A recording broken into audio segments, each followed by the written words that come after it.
Statement of information for a consent order. Hello, I'm John Hind, former solicitor and accredited family mediator. In this video, I introduce you to the statement of information for a consent order, explaining its purpose and how to complete it for yourself, saving you time and professional fees. I don't intend to go laboriously through each paragraph, only the parts of this form which may need a little more explanation than the form offers.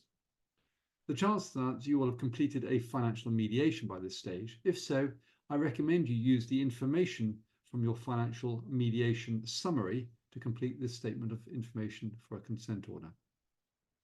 Purpose of this statement. When you send your financial consent order to the court, the judge is under a duty, among other things, to ensure that it will achieve a fair outcome for you and your former partner within the context of the financial information disclosed within this, your statement of information, which must be accurate and up to date. You and your former partner must sign the statement of truth on page 21 of this statement of information, confirming your understanding that it would be a contempt of court to provide false information. This form must then be sent to the court together with your financial consent order, your financial application form A, the subject of a separate video in this series, and your conditional divorce order and court fee. Let me now share my screen with you, and I'll share the form that I'm asking or talking you through to complete.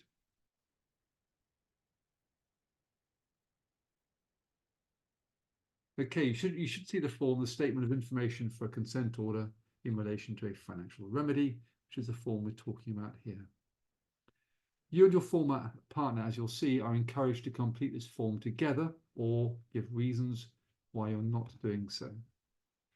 As with the Form A, I've already covered in the separate video, put the name of the court here, the case number from your divorce process, and the applicant's name, whoever's chosen to be the applicant, and the name of the respondent. Again, as I suggest in the video about the Form A, if the applicant, the applicant in the consent order should really be the applicant here for the statement of information of the consent order. They should be the same person, in other words. Moving on to page 2. The form provides explanation about some of the terminology used in the form. If your consent order, for example, includes interim maintenance, tick box 4 here. Usually at this stage, you only have a conditional divorce order and not a final divorce order. Please take advice about when to apply for a final divorce order and read the Divorce Manual DIY Divorce chapter about this. Moving on to page 3 and page 4. Looking at it, it should be fairly self-explanatory. I'm looking at it now. It's just a question of names and dates of births. In terms of paragraph 7, how was the proposed consent order reached? Again, if it's mediation, of course, it will be ticking the box here, out of court dispute resolution, for example, mediation. Moving swiftly on to page 5, the current capital and income. The main point to note here is that the information you provide must reflect the situation before the financial consent order is implemented, so that the judge can clearly see from your consent order what you're both proposing to do with the capital and income you have. I recommend you use the information from your mediated financial summary, as long as this is sufficiently up to date, of course, within the last month or so, as long as there's been no significant change in your financial situation since then. And so using that information from your financial summary, you should be able to complete this paragraph 8, which is, again, should be fairly self-explanatory. If you and your former partner, looking at paragraph 8, own an asset, for example, jointly, you must show on the form how you jointly own it. For example, if you jointly own a property which is worth £500,000, after deducting the mortgage, £250,000 would appear in each of your columns. As a matter of interest, just moving down the page where it talks about this PPF pension evaluation. A PPF is a pension protection fund compensation valuation. They're not that common. Don't often come across those, but that's what that means. And the figures for those go here.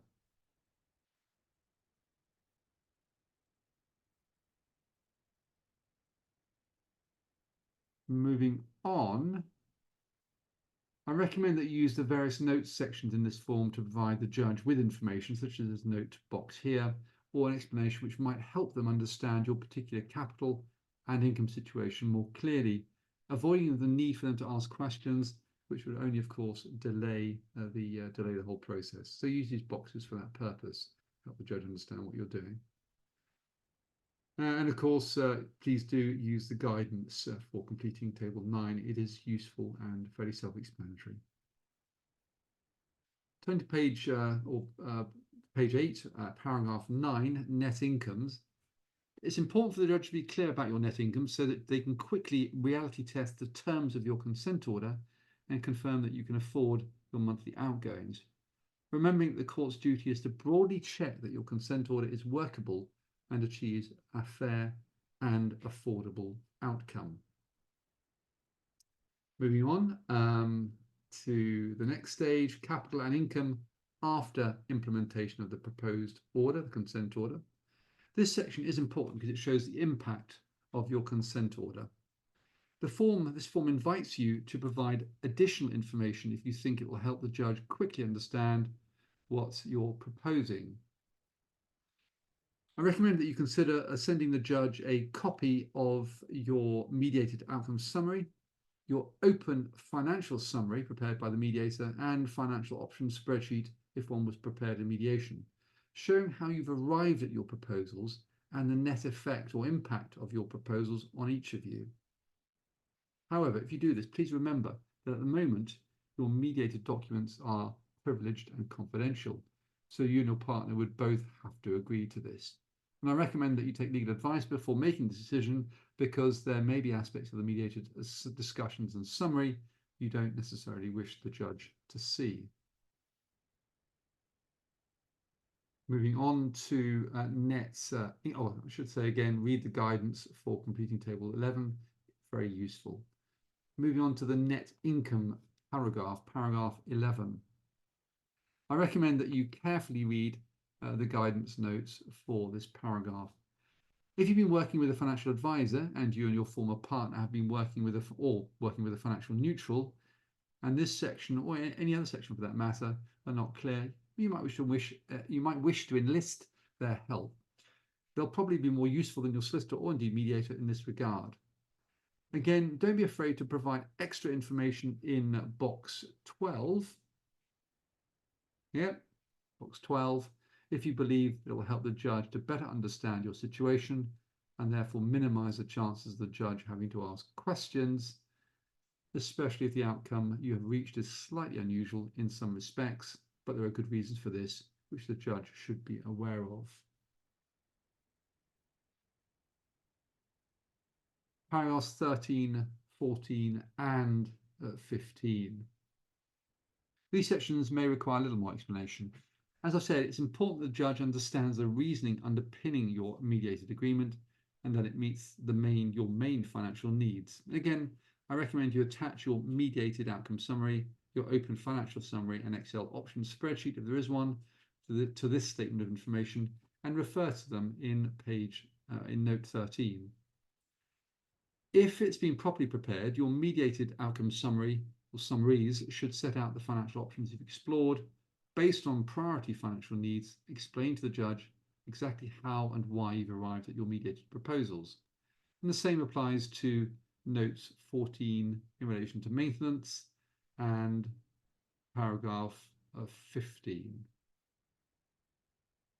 which is all about where you're all going to be living. Note 16 about new relationships. The obvious point here is that this information must be honest and accurate. As a former solicitor, I've known a consent order to be successfully appealed when one person failed to disclose an intention to cohabit, deciding to move in with their former partner, or sorry, not their former partner, moving in with their new partner a week after the consent order was made by the judge. The judge concluded that had they known of this at the time the order was made, and in these particular circumstances, they would not have made the consent order they were asked to make, and they overturned it, resulting in a cost order against the person who failed to disclose their intent to cohabit. A salutary lesson. A note 17 to 22 relates to various organisations who may be involved. So I'm about to talk about paragraph 17 down to 22. In some of the terms of your consent order, if some of the terms of your consent order require organisations such as mortgagees and pension companies, where there's a pension sharing order, to implement them, the judge must be satisfied that these organisations have received the legally required notice of your intended consent order terms and have not objected to implementing them before the judge will make the consent order. These organisations require 21 days notice.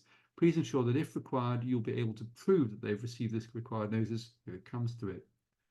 With regard to pensions, for example, if you've not already read Chapter 10 of the Divorce Manual, and specifically Section 10 covering these points, I really do recommend you do so. Also, if you're working with a financial advisor or financial neutral, I'm sure they'll be able to assist you with any questions you have about this section of the form. If you've been working with an independent mortgage broker, for example, I'm sure they'll also be able to help you with ensuring that the correct notice has been sent and safely received by the mortgage company.